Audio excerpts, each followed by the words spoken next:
ஆரம்பிக்கலாங்களா? ஹலோ மக்களே, எத்தனை பேர்கிட்ட இந்த வீடியோ போய் சேரும்னு எனக்கு தெரியலை. உங்களுக்கு இந்த வீடியோ பிடிச்சிருந்துச்சுன்னா நம்ம சேனலை சப்ஸ்கிரைப் பண்ணி லைக் பண்ணி கமெண்ட் பண்ணி பாருங்கள். இன்னும் ஸ்டார்டிங்லேயே ஃபன் கம்மியாக இருக்குது அப்படின்னா இது இன்றைக்கே அப்லோட் பண்ணணுங்கிறதுக்காக தான் வேகமாக எடிட் பண்ணி அப்லோட் பண்ணிகிட்ருக்கிறேன். நெக்ஸ்ட் வீடியோவில் தரமான சம்பவங்கள்லாம் இருக்குது, வெயிட் பண்ணி பாருங்கள். உங்களுக்கு பிடிச்சிருந்துச்சுன்னா சப்ஸ்கிரைப் பண்ணுங்கள். ஓகே, அப்புறம் இந்த வாய்ஸ் நல்லா இருக்கான்னு சொல்லுங்கள், இல்லாட்டினா வாய்ஸை கம்மி பண்ணிப்பேன். நெக்ஸ்ட் வீடியோவில் சந்திப்போம். யார் சாமி இவன்? எங்கிருந்து வந்திருக்கான்? ஏய், அவன் செத்துட்டான்.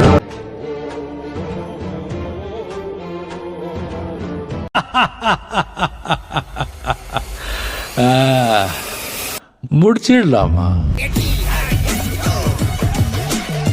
மீண்டும் சந்திக்கும் வரை நன்றி, வணக்கம். சப்ஸ்கிரைப் பண்ணுங்க.